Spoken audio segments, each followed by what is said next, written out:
Apresentamos a seguir um importante argumento, o argumento do desígnio. Esse argumento tem importância histórica e filosófica.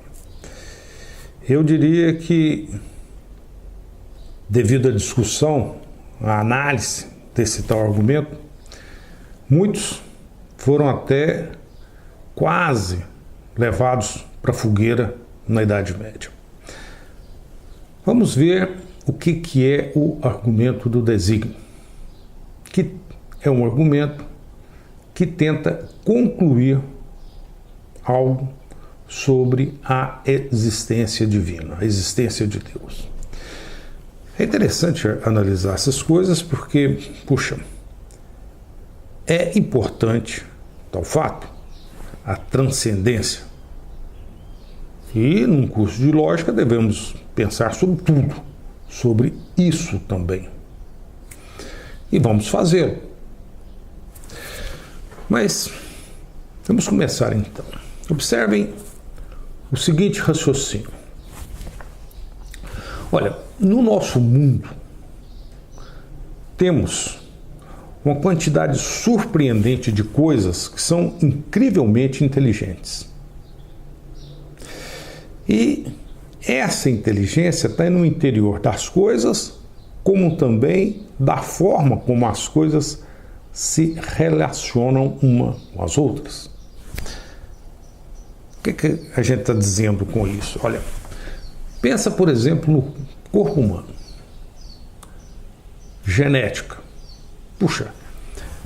Ali tem expressa uma série de coisas extremamente inteligentes que se relacionam entre si, que coexistem, que demonstram uma ordem bela e, digamos, intrincada, uma regularidade incrível e que faz o todo funcionar, o corpo humano. E é claro que qualquer um que observa aquilo fica perplexo. Não pode ser casual tal coisa. Então, eu diria o seguinte: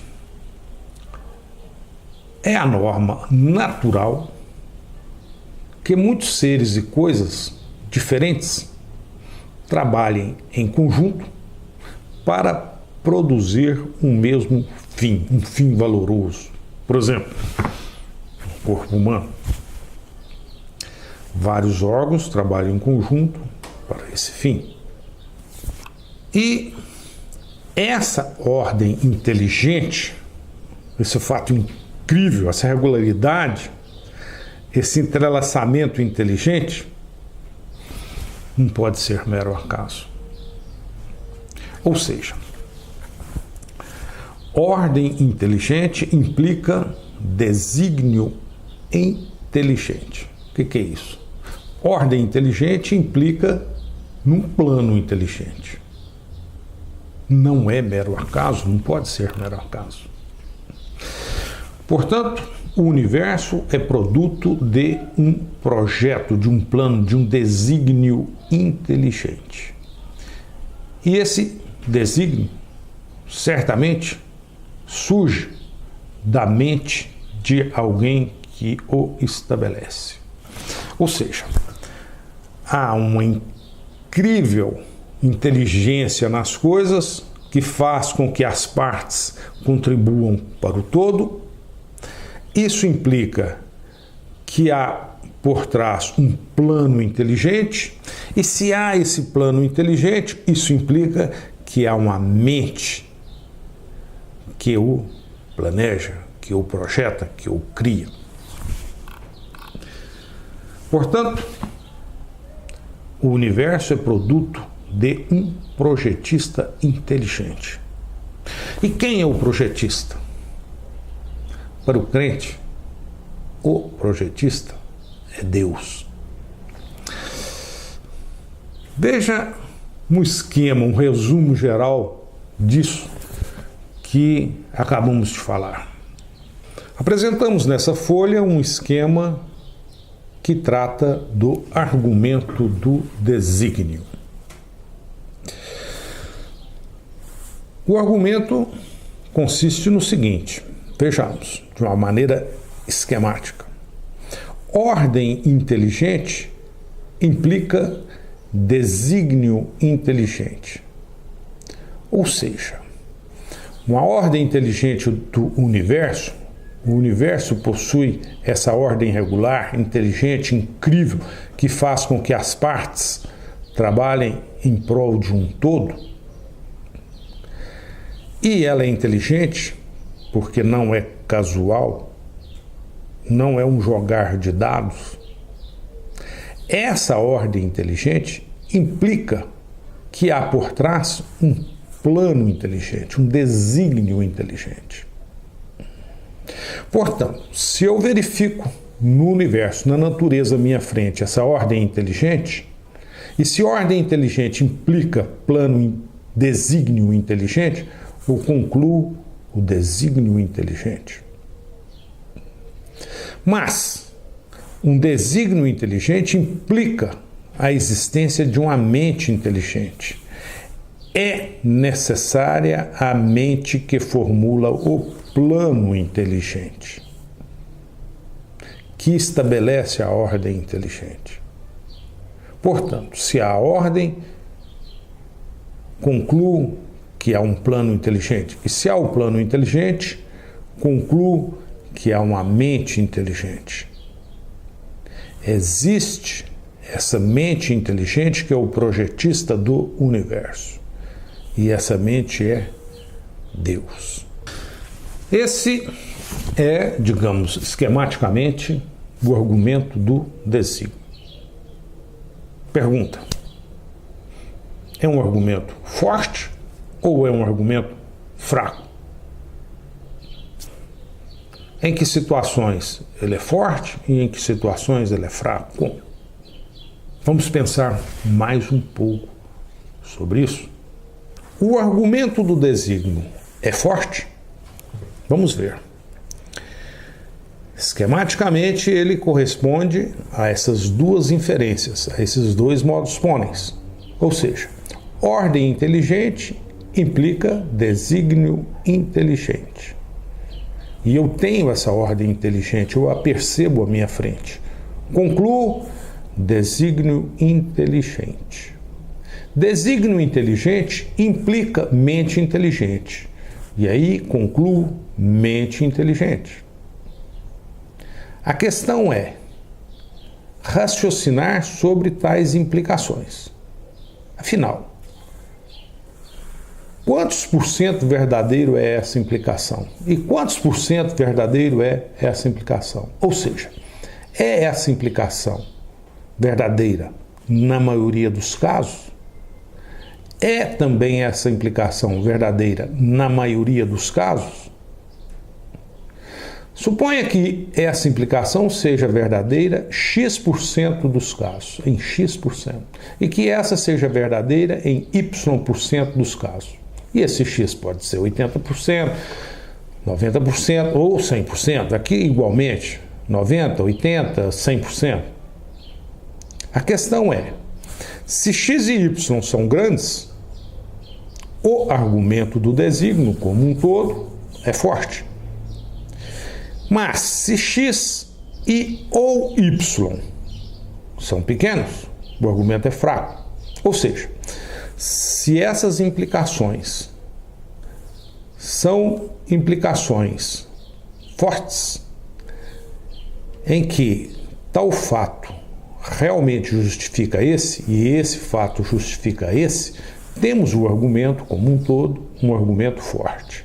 Mas, se uma dessas implicações for, digamos, uma implicação fraca, uma porta estreita, o argumento como um todo não será mais um argumento forte. Portanto, o tamanho de X e Y é aquilo que define o quão forte é o argumento. E o tamanho de X e Y é fruto de nossas crenças. No final, observe, sempre aparece alguma crença. Para aquele que crê que X e Y é muito grande, tem o argumento como forte e fica confortável, usando o argumento, concluir sobre a existência de Deus. Mas, a respeito da existência de Deus, a mente inteligente, é necessário crer em X e Y grandes? Não necessariamente. Posso crer em Deus diretamente, sem a necessidade de tais crenças. Quais crenças? No tamanho de X e Y. Ou seja, mesmo tendo aqui implicações fracas, isso não desqualifica em nada a existência ou não de Deus. Aqui é um argumento que tenta provar a existência de Deus, dado que se considera X e Y grandes. Mas, se são pequenos, a existência de Deus pode ocorrer devido a outras coisas. E nesse aspecto, é interessante observar o seguinte: muitos de nós já vimos aquela senhorinha idosa rezando com muito fervor e crença em Deus. E ela não sabe nada sobre o argumento do desígnio, nada sobre tais implicações. Para ela não interessa tal argumentação. Ela crê em Deus diretamente. Para ela, Deus existe. E pronto. É muito legal raciocinar sobre essas coisas. Observe que a gente começa raciocinando dessa forma e as coisas começam a ficar mais claras. A crença pode ser direta. Não preciso de lógica e de argumentação para crer.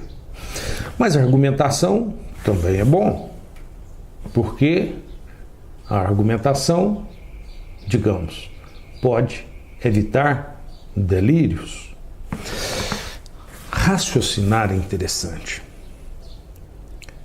Veja, para terminar, o que o nosso Spinoza, Baruch de Spinoza, um grande filósofo racionalista do Renascimento, veja o que ele disse a respeito do homem livre, do homem que raciocina.